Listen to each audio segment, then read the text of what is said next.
Buenos días a todos y bienvenidos a este segundo día de esta conferencia sobre autoritarismo digital. En esta sesión vamos a hablar un poco de cómo gobernar democráticamente una realidad que es compleja, la realidad tecnológica, y para ello tenemos a mi compañera, mi amiga también, Julia Pareto Boada. Julia es profesora lectora en Ética y Filosofía de la Tecnología de la Universidad Politécnica de Cataluña e investigadora vinculada al Instituto de Robótica e Informática Industrial, el CSIC, donde colabora muy particularmente en el desarrollo de la ética para el campo emergente de la robótica social asistencial. También es miembro del Grupo de Investigación consolidado por la Generalitat de Cataluña, Aporia, Grupo de Investigación en Filosofía Contemporánea, Ética y Política de la Facultad de Filosofía de la Universitat de Barcelona desde 2017. Anteriormente y hasta hace muy poco, Julia Pareto ha sido investigadora de la Cátedra de Inteligencia Artificial y Democracia de la Escuela de Gobernanza Transnacional de Florencia del Instituto Universitario Europeo. Bueno, Julia, pues sin más dilación, te paso la palabra.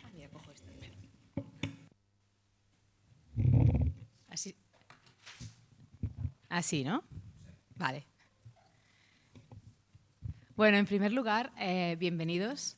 Muchísimas gracias por haber asistido a esta primera charla.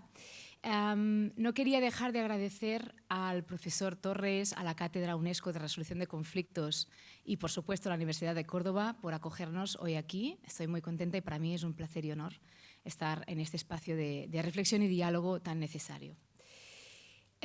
Como saben, hoy estaba prevista que esta sesión fuera un diálogo con nuestro gran pensador y amigo Daniel Innerarity, filósofo político de referencia en nuestro país. Y a pesar de que no puede estar físicamente con nosotros, yo sí que hoy estoy y voy a plantear esta sesión en una clara interlocución con su pensamiento. Por tanto, espero que pueda recoger lo que vendría a ser, pues, una forma de diálogo, aunque sea a distancia, en diferido, con Daniel Innerarity. Concretamente, lo que me gustaría es centrarme en uno de los temas que creo que son clave hoy en día, no solo desde un punto de vista histórico, sino también por la relevancia que tiene desde un punto de vista de fundamentación, que es el papel de la ética en la necesidad de gobernabilidad democrática y su complejidad ante la emergencia de ciertos sistemas tecnológicos como lo son la inteligencia artificial, que ponen en cuestión, pues, muchas de las capacidades y formas de hacer que teníamos hasta ahora, ¿no? Entonces, ¿por qué el papel de la ética? Bueno, y aquí es donde yo creo que ya entro en interlocución con Daniel. Claramente estamos ante una situación en la que, por lo menos, necesitamos orientación, ¿no? Es decir, estamos ante un escenario que presenta características nuevas, posibilidades nuevas, que por lo tanto abre nuestros márgenes de acción de lo que podemos hacer y requiere que ante ellos decidamos, bueno, pues qué hacemos y por qué lo hacemos y para qué, ¿no? Que son las tres preguntas fundamentales de la ética. Entonces, entendiendo la ética como precisamente esa actividad de fundamentación del porqué de la acción, o sea, aquello que nos permite navegar ante ciertas incertidumbres y complejidades, pues, bueno, se entiende que la ética hoy en día se haya puesto en boga y todo el mundo reclama la ética, ¿no? Se nos pide la ética desde distintas actividades humanas, pero sobre todo también desde la perspectiva de la política tecnológica. Bueno, cómo nos movemos, qué tenemos que hacer, hacia dónde vamos, etcétera. Entonces, nos encontramos en un contexto contemporáneo en que la ética, pues, se reclama por doquier, pero como dice Daniel Innerarity, quizás es una respuesta insuficiente a la complejidad tecnológica y por tanto también humana ante la que nos encontramos. Ahí Daniel presenta un par de motivos que son muy razonables y convincentes del por qué la ética, tal y como se ha venido articulando hasta ahora, y aquí está evidentemente el punto de posible negociación, pues es insuficiente para dar respuesta ante ese reto normativo que es el de orientarnos hacia algún lugar, ¿no? Y Daniel concluye correctamente que, entendiendo la ética como lo que se está haciendo hoy en día mayoritariamente por parte de las instituciones, como los meros códigos de ética, seguro que vosotros, viniendo de derecho, sabréis un poco la diferencia entre derecho y ética y también La ética hoy en día, ¿en qué forma resuena, ¿no? Bueno, pues claramente resuena en códigos de ética, códigos de conducta que pretenden establecer unos principios rectores a partir de los cuales nosotros luego actuar en nuestra vida cotidiana y en nuestras distintas esferas de actividad humana, ¿no? Claro, y dice Daniel, bueno, pues yo leyendo su libro, concretamente el de Una teoría crítica de la inteligencia artificial, creo que Daniel presenta dos motivos por los cuales la ética pues, no está dando una respuesta realmente a toda esta situación, que son, por un lado, el hecho de que es conceptualmente limitada y limitante. Y remarco las dos manifestaciones. O sea, limitada por cuanto, como dice Daniel, no es capaz de conceptualizar el problema en el que nos encontramos hoy en día. Le faltan ciertas categorías para poder capturar ese fenómeno que requiere de nuestra urgencia y atención. Y limitante por cuanto eso no le permite llevar a cabo pues, toda esa orientación y compromiso práctico que realmente tiene y que debe ofrecer. Y en segundo lugar, porque de algún modo no llega a incorporar, y eso filosóficamente hablando es una pérdida enorme y una minusvalorización de lo que significa la ética, no llega a incorporar la teoría crítica, es decir, la perspectiva crítica propia de la filosofía bien entendida. Entonces, y aquí Daniel es muy fino cuando dice la ética no está dando una respuesta responsable, tampoco lo pone así, no es tan taxativo como yo, pero realmente la idea es no está dando una respuesta de forma responsable, o no es una respuesta responsable, porque no permite capturar todas las dimensiones del fenómeno que tienen que ver precisamente con la dimensión política de la tecnología, que es la que está quedando fuera de atención normativa.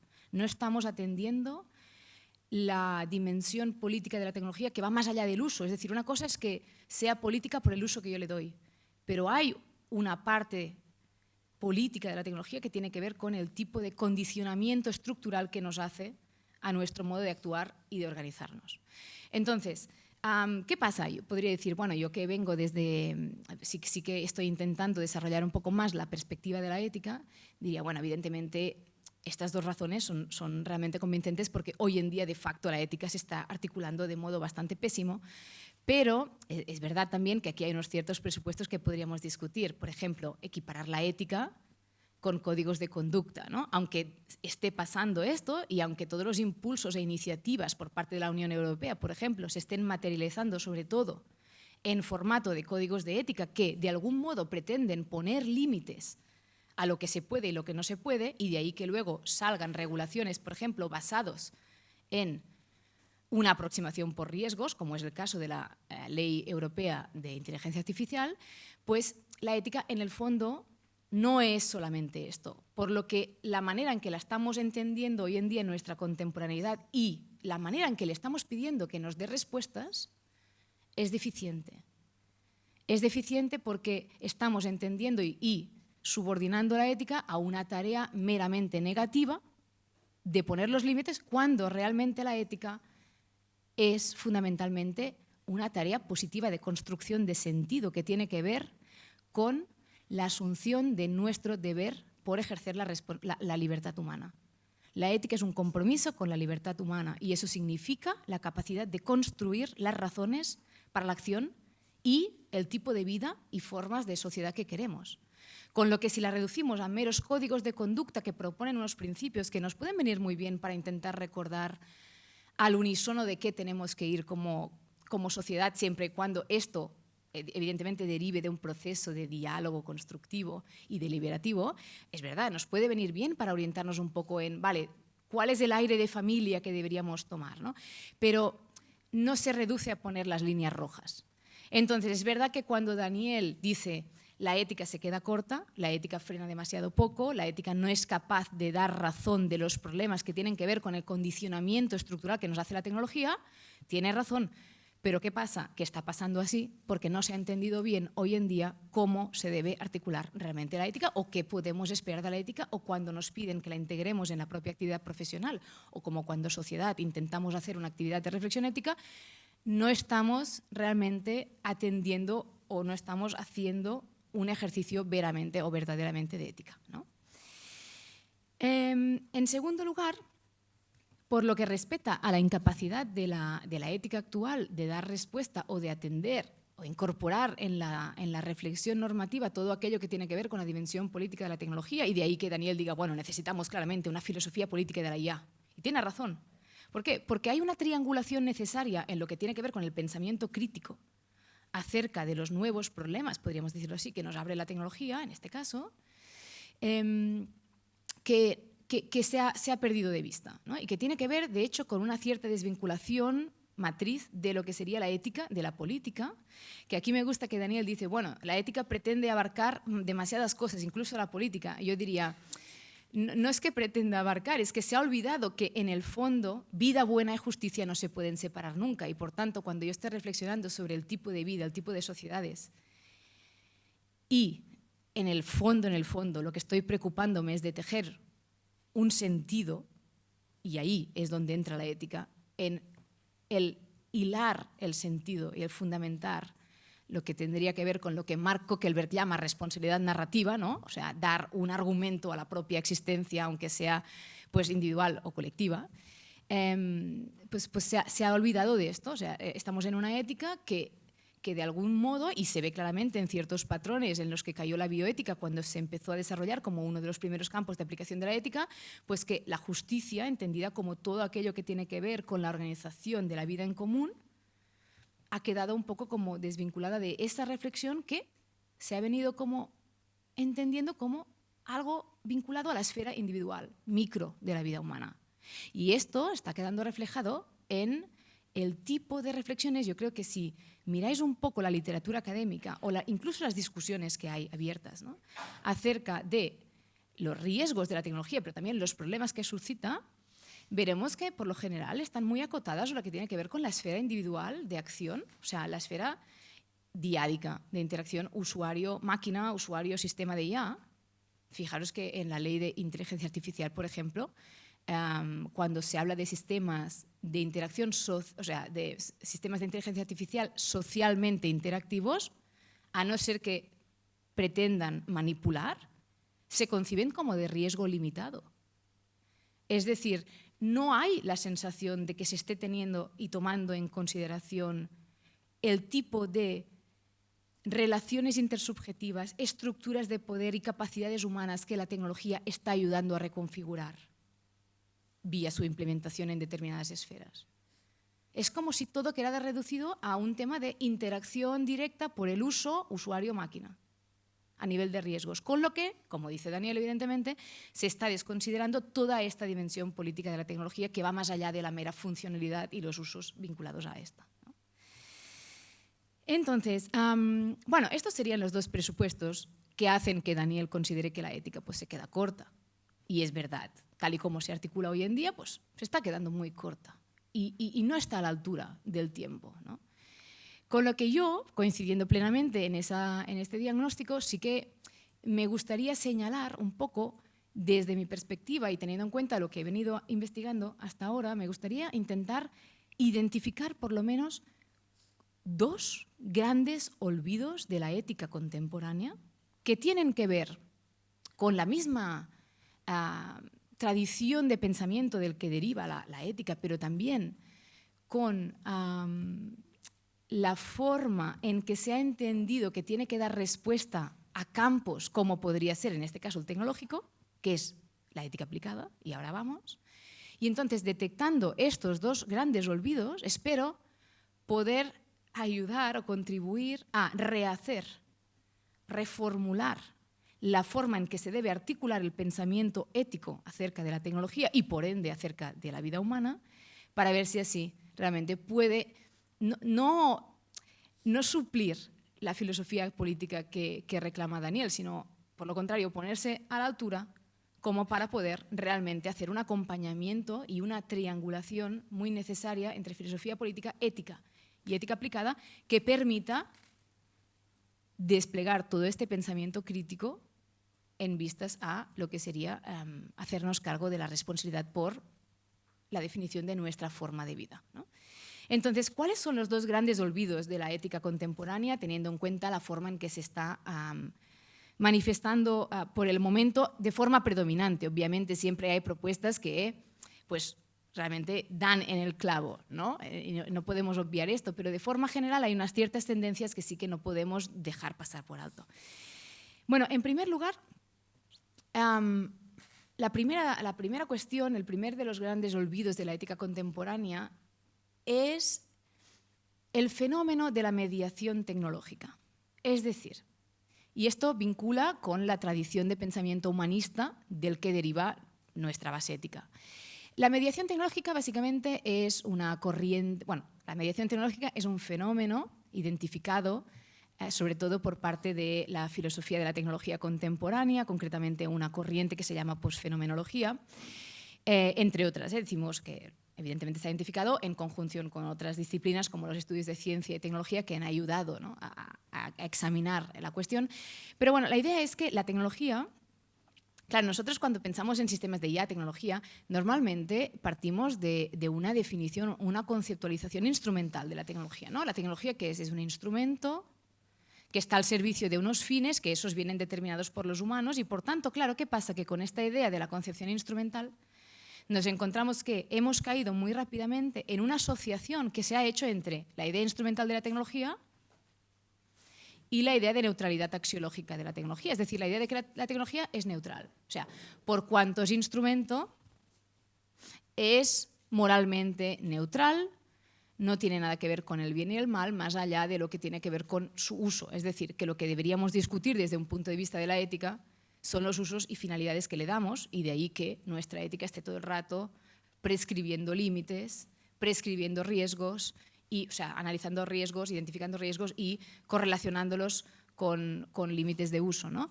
Entonces, parecería que, bueno, en tanto que instrumento es neutral, por cuanto es neutral, la ética queda reducida a una deliberación de los fines y usos. Y aquí se acaba todo, ¿no? Esto tiene una razón de ser.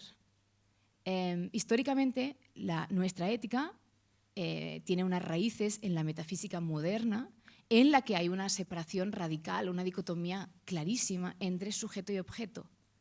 Solo los sujetos son entes con capacidad racional y, por tanto, libertad y agencia, pero los objetos son mudos y pasivos. Entonces, desde este punto de vista, se entiende que históricamente se haya hecho una asociación entre instrumento, ergo, neutro. Porque el instrumento, por cuanto es un objeto, pues nada tiene que ver con el ámbito de la libertad o de la racionalidad, ¿no? Entonces, no es que la tecnología o los sistemas de inteligencia artificial no sean un instrumento, entendiendo que son un sistema sociotécnico, pero, digamos, la condición instrumental es obvia que está ahí.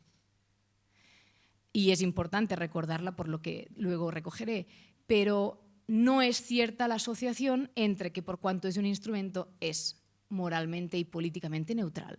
No lo es. Entonces, desde la filosofía de la tecnología se han venido dando ciertas refutaciones a esta asociación, a esa vinculación entre un presupuesto y el otro, la definición y la asunción de neutralidad, y una de ellas es justamente la corriente que os comentaba de la posfenomenología, que dice: mirad, es que ya no es solo que la tecnología sea producto y, por tanto, resultado de una cierta forma de estar en el mundo y, por tanto, de unos ciertos intereses particulares, de una cosmovisión, de una historia, de una cultura, de una organización política. No es sencillamente esto, que también, y que esto es lo que nos hace hoy en día atender tantísimo los sesgos que pueden estar incorporados, ¿no? Justamente porque es un producto y sabemos que bebe, ¿no?, de todo aquello que le da el origen, que es los humanos. Sino que, y ahí apunta la filosofía de la tecnología a una cuestión que ya fue señalada por Heidegger en su momento, pero que la refinan y dicen, bueno, es que además la tecnología es fuente de una forma de estar en el mundo. Es decir, que la tecnología, y aquí entra el concepto clave de esta corriente, es mediadora, media tecnológicamente. Es decir, que lejos de ser un instrumento meramente neutral, que se interpone entre yo y el mundo y me sirve como un instrumento, la tecnología media dos cosas: la percepción que yo tengo de esa realidad, porque me abre la realidad de una forma y no de otra, y aquí lo vemos claramente con el tipo de mundo que configura, realidad que configura los algoritmos, por ejemplo, y además también medía mi acción sobre el mundo, primero porque me determina el marco interpretativo en el que me muevo, me deja ver unas cosas y no otras, pero es que encima también me está condicionando la acción, porque me invita la tecnología, por lo que decíamos ayer también, incluso por su propia arquitectura material y técnica, me invita a unas acciones y no a otras. Me da pie a hacer unas cosas y no a otras, o hacerlas de una forma y no de otras. Con lo que al final dicen, bueno, es que la tecnología medía la moralidad, es decir, me configura a mí como un sujeto moral concreto ubicado en un contexto con unos márgenes de acción determinados, dentro de los cuales yo me muevo. ¿Vale? Entonces, ¿esto por qué es importante? Primero porque nos permite como entender que la reflexión normativa, es decir, la reflexión que se orienta a intentar fundamentar el porqué ante la necesidad de decidir cursos de acción, porque tenemos ahora márgenes abiertos y tenemos que decidir qué hacemos con ellos, estamos en un paréntesis, tenemos que decir hacia dónde vamos, por qué, para qué, a qué servimos, etc., nos permite ver que esa reflexión claramente no se puede quedar en una cuestión de usos y funcionalidades. Tiene que ir a lo que apunta Daniel, que es el tipo de condicionamiento estructural que ejerce la tecnología en nuestras formas de estar, de interactuar y de relacionarnos. Y por tanto, los riesgos, si es que nos gusta pensar por riesgos desde una ética pragmatista prudencial, tampoco se pueden delimitar a los del mero uso.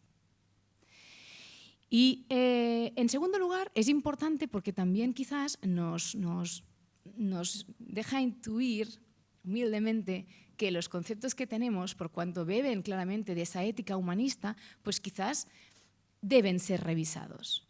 ¿Hasta qué punto estamos desarmados conceptualmente? Yo creo que bastante. No porque nos sirvan los conceptos, sino porque es verdad que a la luz de las oportunidades y las situaciones que plantea la emergencia de sistemas tecnológicos complejos como la inteligencia artificial y la situación ante la que nos pone para seguir manteniendo principios de autogobierno que consideramos, en este caso, fundamentales, como podría ser el de la decisión democrática, necesitamos repensar qué significa autonomía hoy en día, qué significa agencia política, qué significa agencia epistémica, qué significa decidir, qué significa ser responsable de una acción que ha sido mediada algorítmicamente, etcétera, etcétera. Y no es que no nos sirva nada de aquello que teníamos, pero sí quizás debemos entender qué significa esto a la luz del siglo XXI y concretamente ante estas situaciones. Por lo tanto, ya tenemos dos cosas. Una, debemos atender la dimensión política de la tecnología, que hemos dicho que no tiene que ver solo con un uso voluntariamente con finalidades políticas, sino que tiene que ver con ese condicionamiento estructural y que, por tanto, apunta a una relación humano-tecnología que no es solamente la vinculada a la interacción diádica artefacto humano, sino a la relación estructural humano-tecnología, es decir, cómo me configura a mí la tecnología como un sujeto decisional, en qué estructuras de poder me está sometiendo, qué formas de dominación aparecen, qué tipo de capacidades, que no son lo mismo que los funcionamientos, porque desde la ética se reivindica.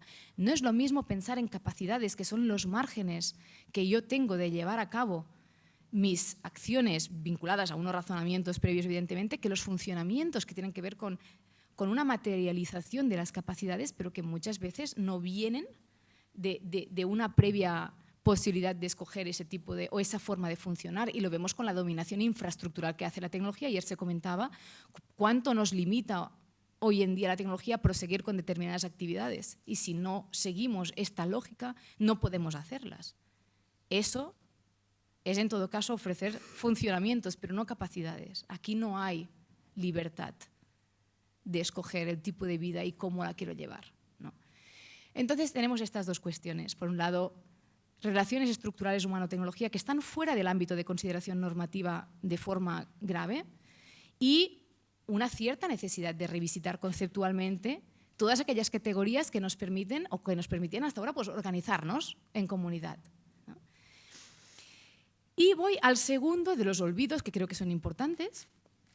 El segundo olvido tiene que ver con de la ética, y de la ética tal y como se viene ejerciendo, que aquí también podríamos discutir, bueno, ¿quién está articulando la ética hoy en día? Este es un punto importante. Ayer Manuel Bedía lo insinuó, bueno, de hecho no lo insinuó, lo dijo claramente, es decir, todas estas iniciativas y propuestas normativas basadas en una reflexión ética o una orientación de matiz más ético, muchas veces no cuentan con perfiles preparados para, digamos, ejercer este tipo de actividad que es la ética, que es una disciplina que tiene una tradición, que tiene dos funciones, que es una teórica y una aplicada, como veremos ahora, y que requiere evidentemente de un cierto bagaje. No es una cuestión de debate de opiniones, ni conversaciones de bar.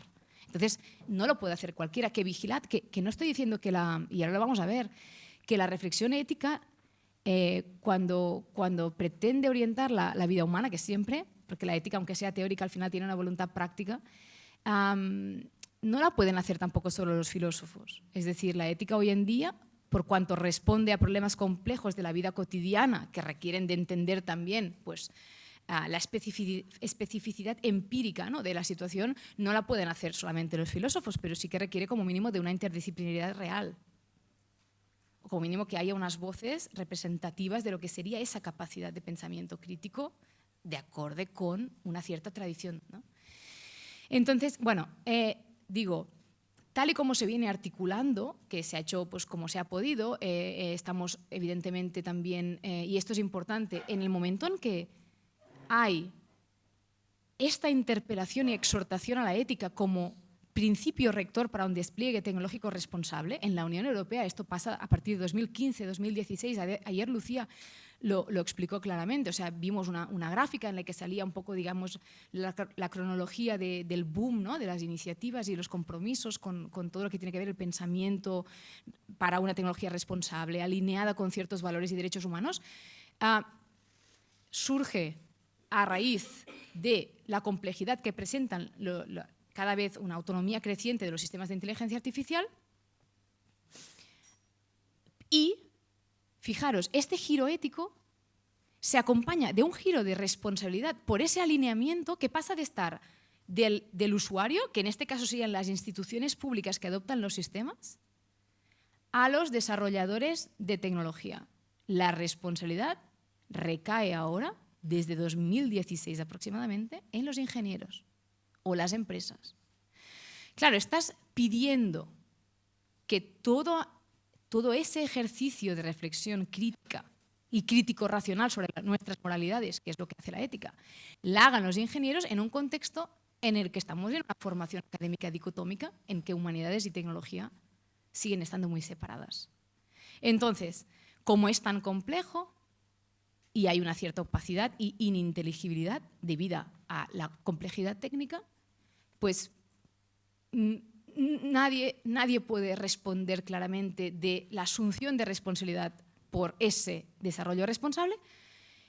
Se les pide a los ingenieros que ellos mismos garanticen que los principios vinculados a los valores democráticos estén integrados por diseño, por ejemplo, en los sistemas. Pero, ¿cómo se está haciendo esto?, ¿no? Entonces, tenemos una formación dicotómica en las universidades. En las empresas difícilmente tenemos multidisciplinariedad por lo que respecta al trabajo de desarrollo tecnológico.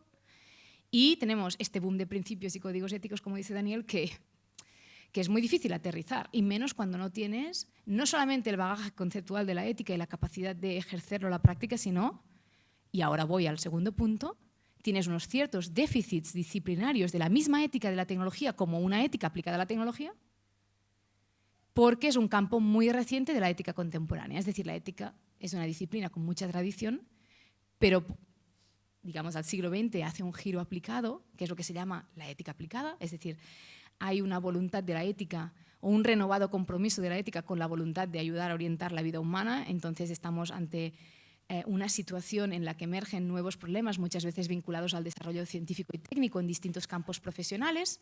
La ética pasa a erigirse como un referente de apoyo a la orientación de toma de decisiones en distintos campos, vía lo que se conoce su rama de la ética aplicada. La ética aplicada es precisamente esto, ¿no?, la reflexión aplicada a problemas vinculados a la vida humana, problemas que son reales, que no son especulaciones de los filósofos, y que pretenden dar respuesta para ayudarnos a tomar decisiones en campos de actividad que, digo, normalmente son profesionales.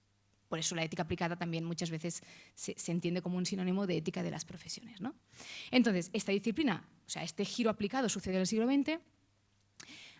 La tecnología siempre ha ocupado el pensamiento filosófico, pero es verdad que de forma sistemática ese pensamiento sobre tecnología por parte de la filosofía no emerge hasta el siglo XIX-XX y no es hasta el siglo XXI que la tecnología pasa a formar parte de los campos propios de la ética, como ética aplicada. Entonces, no solo hay esa problemática inicial que yo comenté de que estamos partiendo de una ética de raíz humanista, etcétera, sino que también la misma ética se encuentra con una necesidad todavía de explicar y clarificar, o clarificarse a sí misma, digamos, de forma disciplinaria. Es decir, ¿cuál es su estatuto? ¿Cuál es su método cuando se trata de articularse en torno a la tecnología? Y esto no está claro. Entonces, claro, el panorama no ayuda. Dicotomía, exigencia de responsabilidad de los ingenieros, la ética que no tiene entrada real, la ética, digamos, entendida como una práctica que tiene una necesidad de estar familiarizado con algunos conceptos y algunos movimientos, diría, reflexivos del pensamiento, que no siempre, el pensamiento, como dice Josep María Esquirol de la Facultad de Barcelona, no recorre grandes extensiones. El pensamiento no quiere ir más allá, sino más adentro, más a lo profundo. Entonces, esto requiere de tiempo, requiere de respeto, requiere de un espacio, ¿no? Bueno, entonces, vuelvo, el segundo olvido, ¿qué pasa? El segundo olvido de la ética contemporánea tiene que ver con uno de estos déficits o problemáticas que tiene la ética para articularse hoy en día, porque no está suficientemente pensada por lo que respecta a su aplicación a la tecnología, que tiene que ver con el olvido de las actividades humanas como foco primario de atención normativa. Estamos poniendo el foco en el instrumento, estamos poniendo el foco de atención en los sistemas de IA, por ejemplo, en la tecnología, y se nos está olvidando la actividad a la que se dirige esta. ¿Por qué digo? Porque la ética aplicada como disciplina o rama de la filosofía ya tiene ciertas discusiones de qué significa, ¿no? Eso de aplicar la ética. ¿Esto de aplicar la ética qué es? O sea, que consiste en un sistema deductivo de tengo unos principios, los cojo y los aplico en los casos. Bueno, existe ese método, es la casuística primero, ¿no? El casuística 1. Fijaros que en el fondo es la propuesta que están haciendo hoy en la contemporaneidad con los códigos de estos de ética, ¿no? Os damos unos principios que, además, son los de la bioética, añadiendo el de explicabilidad, que ese sí es nuevo porque viene a complementar el de autonomía, que quedaba un poco cojo con las problemáticas abiertas por la autonomía tecnológica, pero bueno, cogemos estos, aquí tenéis las directrices éticas para una IA fiable, son estos principios y, bueno, aplicarlos. Ese sería un método, pero este no es un buen método de aplicación de la ética, desde un punto de vista filosófico. Tenemos el otro, que es partimos de una casuística, es decir, partimos de lo que hay e intentamos sacar como un denominador común que nos sirva de regla de orientación. Sería la casuística 2, que es de inducción, ¿no? De abajo arriba, que por cierto, si estáis familiarizados con los intentos de la ética para máquinas, hay una gran discusión sobre, bueno, ¿cómo tenemos que programar? O sea, ¿cómo determinamos los principios por los cuales la máquina tendrá que decidir ante situaciones que normalmente se presentan como dilemáticas, cuando la ética no trata con dilemas, sino con problemas? Pero bueno, entonces dicen, bueno, pues ¿qué hacemos? ¿Programamos unos principios generales y que los aplico o viceversa, ¿no? Y ahí hay la discusión del bottom-up o el top-down. Top-down o bottom-up. Bueno, hay estos dos métodos en la ética aplicada y dentro de la disciplina se discuten, pero hay un tercero. Hay un tercero que realmente, desde un punto de vista, yo creo, filosófico, el método apropiado para una ética aplicada, es decir, una reflexión que quiera realmente centrarse en orientar la acción humana ante problemas concretos en distintas esferas de la vida humana, que es la hermenéutica crítica, el método de la hermenéutica crítica de las actividades humanas, desarrollado por nuestra filósofa también española Adela Cortina. ¿Y qué significa esto? Bueno, significa que cuando tú estás intentando tomar una decisión en un contexto determinado de acción, entendemos una actividad humana como puede ser una profesión, tú no puedes desatender o tienes, pongámoslos en positivo, tienes que realmente saber el tipo de finalidades y valores propios de esa actividad humana. Es decir, que para tomar la decisión no la puedes tomar en abstracción o sin atender los objetivos que tiene esa actividad en la que se enmarca la toma de decisión particular y los valores que le son propios, que tienen que ver con cómo la llevo a término. Entonces, la ética aplicada como hermenéutica crítica dice que toda reflexión orientada a ayudar a tomar una decisión en un ámbito de actividad humana determinado tiene que atender los fines y valores propios de esta actividad, ¿no? Este sería el método. ¿Qué está pasando con la ética aplicada a la tecnología? O el tipo de la ética de la tecnología que se está definiendo globalmente como una ética aplicada. Si buscáis la definición en los diccionarios, si buscáis ética de la tecnología, veréis nuevo campo de la ética aplicada. Bueno, ya tenemos que la ética aplicada no tiene claridad metodológica, o hay una discusión sobre eso, no hay un consenso. Y encima, bueno, ya tenemos una dificultad metodológica propia de la ética aplicada, pero ¿y qué pasa con la aplicación a la tecnología? ¿Cómo se debe hacer? Y aquí es cuando entra el olvido de las actividades. La tecnología como actividad y como artefacto, pero sobre todo como actividad, tiene una particularidad a mi modo de ver que es relevante para entender cómo reflexionamos críticamente sobre ella. Y es que, obviamente, por su condición instrumental, que no neutral, evidentemente es un instrumento al servicio de, fijaros que la finalidad última a la que se orienta, y cuando yo quiero pensar, vale, ¿cuál es la finalidad de esa actividad para tenerla en cuenta a la hora de tomar una decisión? Pues fijaros que esta finalidad, en el fondo, está teleológicamente subordinada. O sea, el objetivo de la tecnología es servir a los fines de otras actividades, con lo que su bien interno o finalidad está fuera de sí misma. Entonces, no puede ser que estemos reflexionando normativamente sobre la tecnología como si el foco de aplicación del pensamiento fuera ese sistema de inteligencia artificial, ese modelo o esa tecnología o artefacto en concreto, sin enmarcar la reflexión que tiene que ayudarnos a tomar decisiones en el marco de finalidades y valores propios de la actividad a la cual la tecnología debe servir. Es decir, que la ética de la tecnología debe articularse como una ética aplicada subsidiaria de las actividades humanas a las que la tecnología se orienta. Entonces, esto es lo que no está pasando hoy en día. Y fijaros que hay una proliferación de éticas. Se habla de éticas regionales para cada tecnología, ¿no? Ética de la IA, ética de la computación, ética de los datos, ética de la informática. Tenemos una proliferación de éticas, entendámoslos como, o sea, podemos entender esto como que se habla de muchas éticas o que de facto se desarrollan muchas éticas en el marco de la ingeniería, por ejemplo, como queráis, pero esta proliferación de éticas regionales a cada tecnología, y aquí entiendo tecnología como actividad y artefacto, demuestra que estamos olvidando que cuando intentamos reflexionar críticamente sobre la tecnología, no podemos tomar como foco primario de atención, privativamente entendido, lo que es ese campo mismo, sino que siempre tenemos que ponerlo en el contexto de las actividades a las que vamos a servir. Para el caso de la política, necesitamos hacer lo mismo. Y ahí es donde Daniel hace una propuesta relevante, una más, digamos.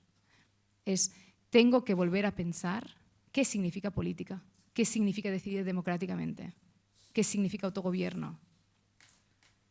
Y solo si entiendo cómo la actividad política está sirviendo a determinados fines vinculados con esto y valores que necesito garantizar y que podemos negociar, pero que deben estar para poder llevar a cabo esta actividad sin corromperla, es decir, sin tener como fines algo que no le es propio, solo si hacemos esto podremos realmente estar a la altura de lo que pide una reflexión normativa para ayudar a orientar un despliegue responsable de esta tecnología.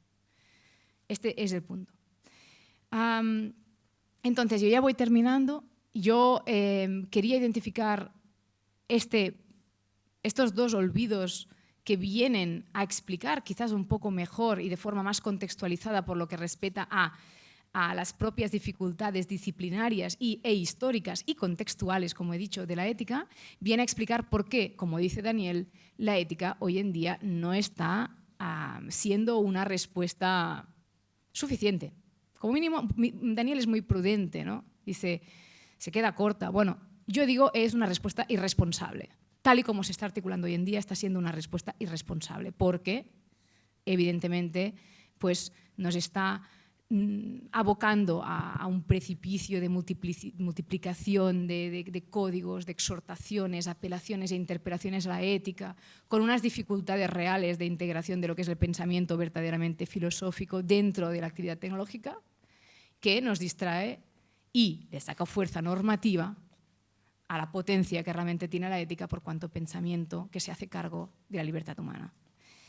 Entonces, termino. Creo que tenemos que volver a repensar cómo dar entrada a un pensamiento verdaderamente de la ética, que siempre va a ser una ética filosófica y, por tanto, comprometida con la pregunta por la vida buena, que es la vida apropiada, que no está desvinculada de la justicia y que, por tanto, requiere de una deliberación sobre los fines.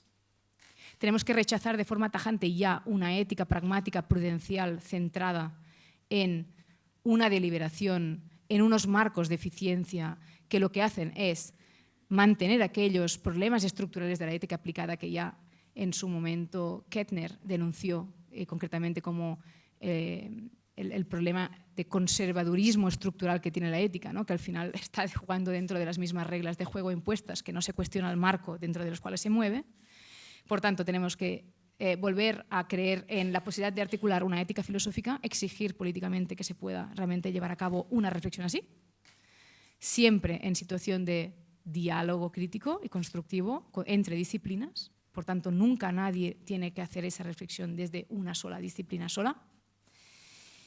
Sí, todo esto en vistas a la responsabilidad narrativa que tenemos, que se habla mucho de responsabilidad últimamente, pero de la narrativa, del deber que tenemos nosotros para con nosotros mismos desde un punto de vista individual y colectivo, con lo que tiene que ver con el sentido y la construcción de una vida con sentido, esta queda muy olvidada, ¿no? Y me gustaría terminar diciendo que debemos intentar hacer esto porque es lo que realmente garantiza que somos dignos de la existencia humana. Como decía Jonas, no se trata de que en el futuro exista vida humana, sino que exista una vida humana capaz de asumir la responsabilidad que tiene para con esa autonomía y libertad que nos define. Y me gustaría terminar señalando una frase de Daniel que viene a resumir toda esa voluntad de revisión, reformulación y resistencia crítica y constructiva, que es la siguiente. Daniel dice: lo que nos distingue como humanos no es el éxito de lo que hacemos, sino el empeño con el que lo hacemos. Y creo que con esto podemos cerrar. Muchas gracias.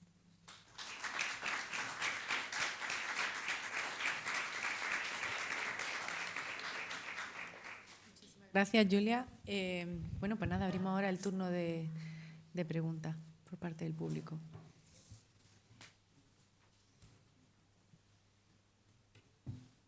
Sí.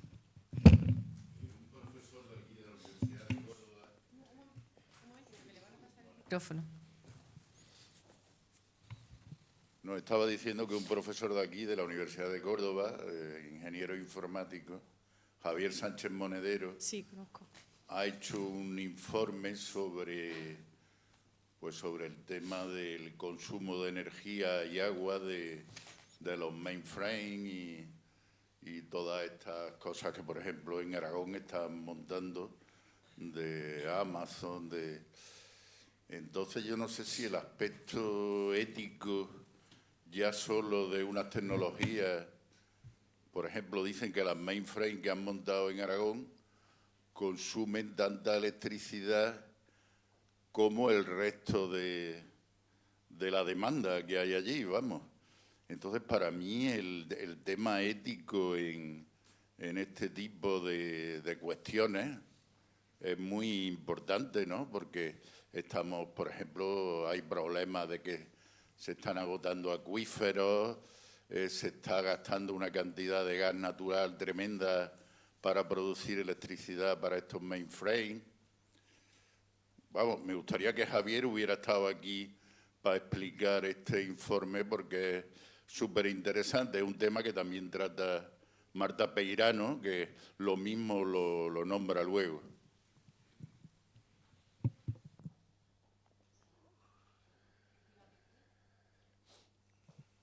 Efectivamente, sí. Es lo que comentaba. Es decir, la cuestión, o sea, todo todo aquello que tiene que ver con el tipo de configuración sociopolítica de la vida humana, y ahí entran evidentemente todas estas cuestiones medioambientales, la justicia para con las generaciones futuras, todo esto no puede estar desvinculado de la reflexión ética. Pero sí que es verdad que, como decía también, porque, bueno, inicialmente la reflexión ética tampoco ha sido siempre hecha por perfiles vinculados a la propia disciplina, sino que en muchos casos incluso la literatura académica está hecha por gente alóctona, con buenas voluntades, pero pocas capacidades en competencias éticas, pues la justicia hasta hace poco estaba absolutamente olvidada, y justicia en términos eso de relaciones de poder, capacitaciones humanas, cuestiones medioambientales, estaba fuera del alcance normativo. El alcance de atención normativo quedaba fuera. Entonces, yo me acuerdo hacer una revisión bibliográfica concretamente sobre cuestiones problemáticas éticas, ¿no? que predominaban en la literatura académica sobre, en ese caso, sobre una tecnología muy particular, que es la robótica social asistencial, y de todos los documentos revisados en base de datos globales, solo uno hacía referencia a cuestiones de justicia. Y además lo hacía con relación a la cuestión de responsabilidad, de bueno, quién asume qué en caso de daño, ¿no? O sea que no había una atención clara acerca de esto. Y esto es uno de los problemas de haber desvinculado la ética de la política, claramente. O haber hecho una ética despolitizada, o haber hecho una ética que no es una ética, realmente. Una reflexión ética propiamente dicha. Sí.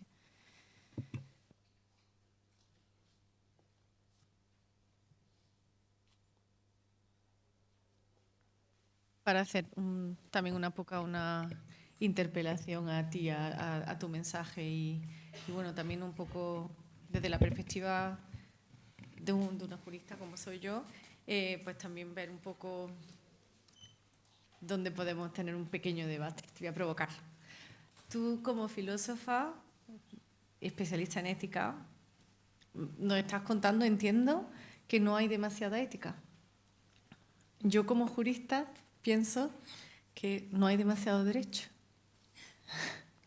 Quizás el tema por el que aún no tenemos demasiado derecho, por el que no ha habido esa urgencia de tener demasiado derecho, es precisamente por lo que comentaba, ¿no? Que traía a colación los datos que nos mostraba ayer Lucía, porque hubo una inflación de ética. Entonces, desde mi perspectiva se ve un poco lo opuesto, pero me has convencido en tu argumentación sobre cómo no hay suficiente ética. El comentario del compañero pues también lo demuestra, ¿no? ¿Dónde queda también esa dimensión ética del impacto medioambiental y de todas las cuestiones que de alguna manera están alrededor de la tecnología? Por tanto, como me has convencido con respecto a... Yo partía de la base que no había demasiado derecho, tú nos estás contando que no hay demasiada ética, y yo te pregunto que de todos los déficits que ves dentro de la ética, ¿cuál es para ti el más importante?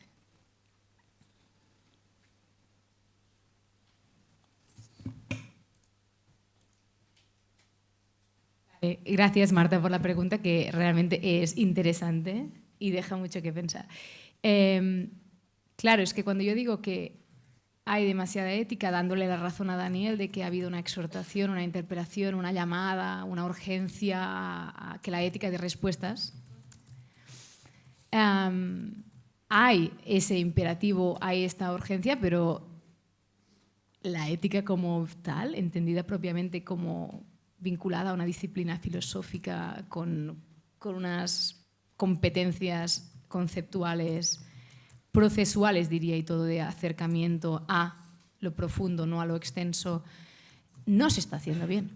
Es decir, que no es que haya demasiada ética, es que no hay ética bien hecha.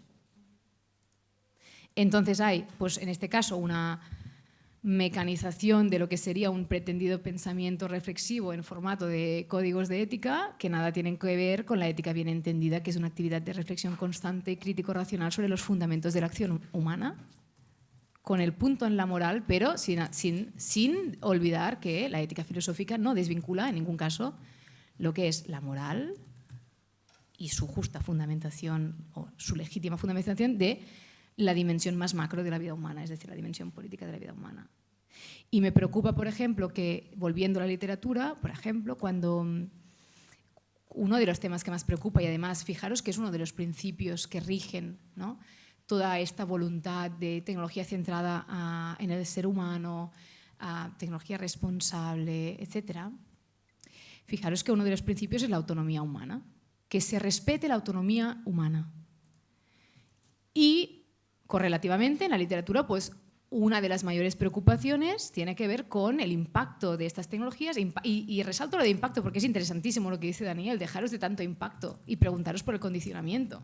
Es verdad, lo decía, estamos ante una pretendida ética que es de caire pragmático prudencial, de liberación sobre medios para conseguir fines que ya no se cuestionan, y que estamos todo el rato con las funciones y el uso, los riesgos y todo eso, clave impacto, no tipo de configuración de estructura de la vida humana dentro de la cual nosotros podemos movernos así o así, no. Pero bueno, entonces, uno de los problemas que preocupa más en la literatura es el de la autonomía.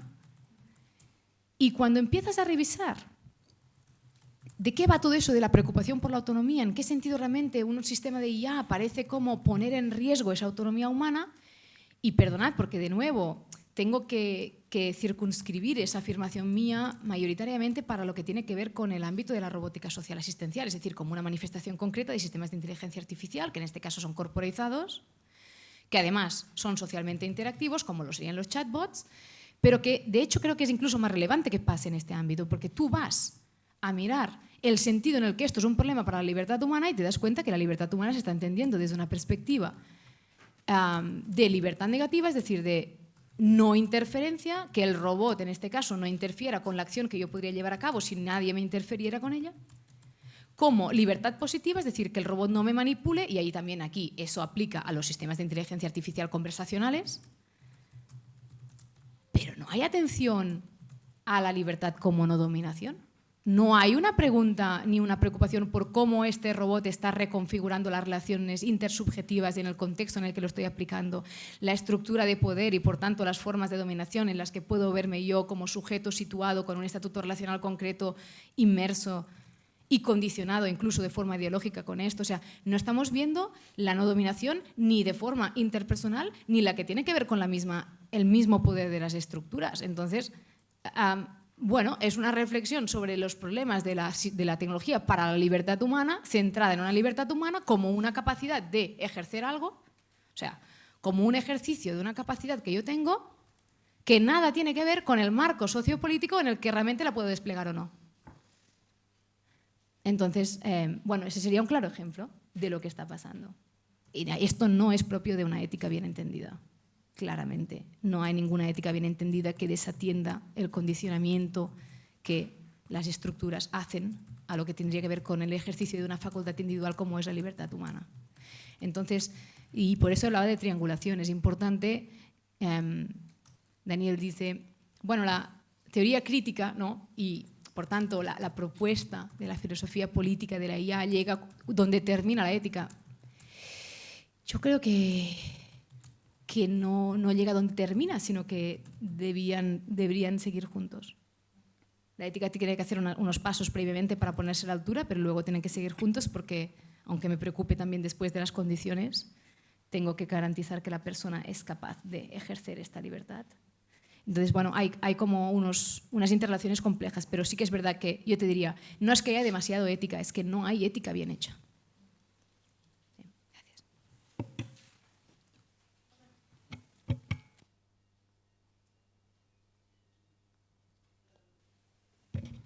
Bueno, muchas gracias, Julia. Es una satisfacción y una oxigenación escuchar este tipo de discursos.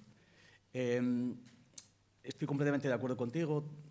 Tu tesis y la de Daniel es que nos está atendiendo, nos está articulando la tarea de la ética. Daniel dice que se queda corta.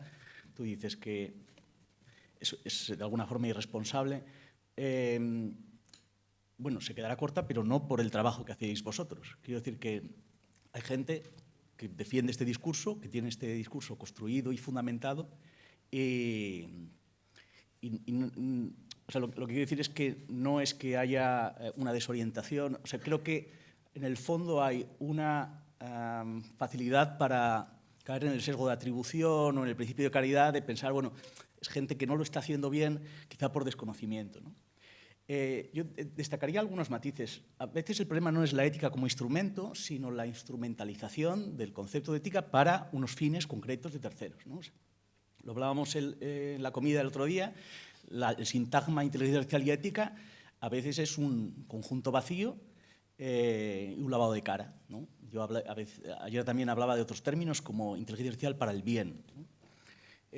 Muchas veces esconde intereses para la no regulación, como también comentábamos el otro día, y entonces que quede en el margen, en la esfera, como también has comentado, de las empresas y de las tecnológicas, la seguridad de que las cosas se están haciendo bien. Totalmente de acuerdo en que la ética a veces es, o sea, la ética y la IA, la reflexión ética, a veces es un subproducto de un ejercicio puramente arrogante y bárbaro en el que gente sin preparación se introduce en el espacio público diciendo cosas que son a veces bochornosas. O sea, hay un espacio para que sobre estos temas reflexionen tecnólogos, ingenieros, con un concepto de ética que es puramente doméstico y sin ninguna lectura, ¿no? Y tiene esta visión transaccional de los propios ingenieros, ¿no? Los ingenieros en realidad tienen una lógica de recursos, fines, y muchas de estas implementaciones o de estas propuestas, básicamente ellos lo traducen en ingeniería de requisitos, es decir, cuánta ética me puedo permitir versus cuánto puedo reducir la maximización de la función de utilidad del dispositivo, ¿no? Entonces, no lo veo tan descabellado que alguien, digamos, entrenado en ese tipo de pensamiento conciba la ética como un elemento más dentro de esa lógica instrumental, ¿no? Y por eso toda esta noción de la ética como un mecanismo, digamos, de sensibilización constante e histórica en que se reconocen daños que no se veían, se legitiman y luego se intentan defender a las víctimas, pues no existe, ¿no? Porque hay una serie de principios estáticos, atemporales, y solo es su aplicación. Yo quería introducir, completamente de acuerdo, quería introducir otro aspecto que veo relacionado con este mundo de la ética y la IA, que es más marginal y a lo mejor un poco como folclórico, pero que igual es interesante también que los que habéis dicho reflexionéis, y que va más allá de esta reducción de la ética como instrumento, ¿no? Y tiene que ver con la ética en cuanto capacidad humana para darse sus propias normas y no depender de fuentes externas normativas como la de un dios, ¿no? ¿Y por qué digo esto?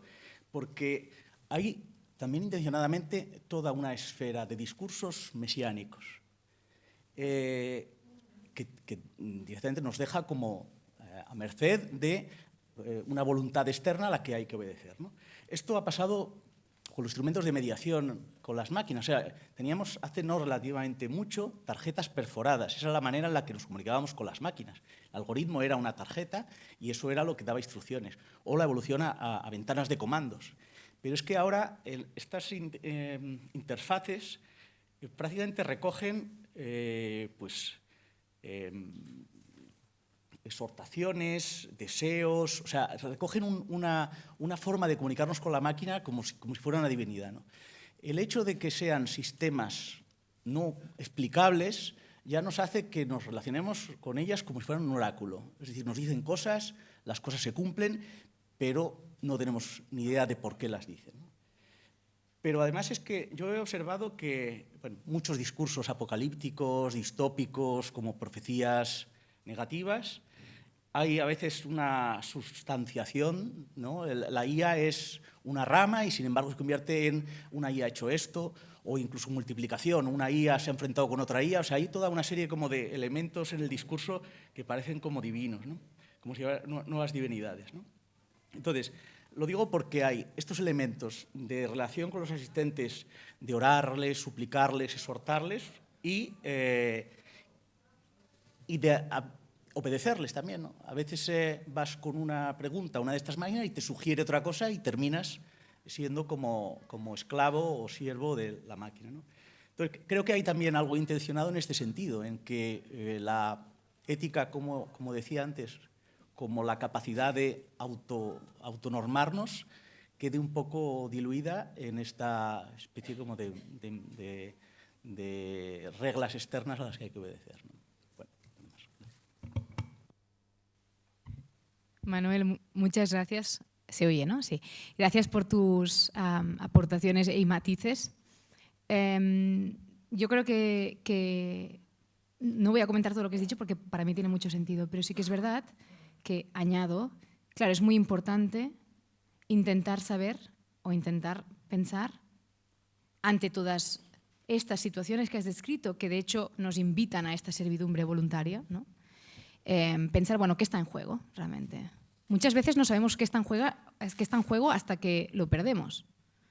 Y ahí Han Jonas decía, con esa ética que proponía él de heurística del temor, de decir, bueno, es que es tan impredecible e imprevisible todo aquello que deriva de nuestra acción y capacidad técnica actual que tenemos que preguntarnos siempre, o tenemos que ponernos siempre en el peor de los casos, y la metodología para orientarnos tiene que ser justamente la de la heurística del temor, consistente en pensar que solo sabemos qué está en juego cuando sabemos qué está en juego. Es decir, que ya muchas veces cuando nos damos cuenta de qué es realmente lo que está en juego, ya lo estamos perdiendo, ¿no? Y con lo que tú dices de pues, interactuar con estos sistemas de alguna forma abdicando, ¿no?, de lo que sería nuestra responsabilidad por el ejercicio de la libertad. Porque esta es la cuestión, que es que estamos abdicando de la libertad que tenemos. Y bueno, y tenemos que pensar si esto, qué es lo que está en juego, intentar definir qué es lo que está en juego, por qué tiene un valor esto o no. Y a partir de ahí, pues como mínimo tomar la decisión de forma consciente, preguntándonos si tenemos derecho a abdicar de esta libertad.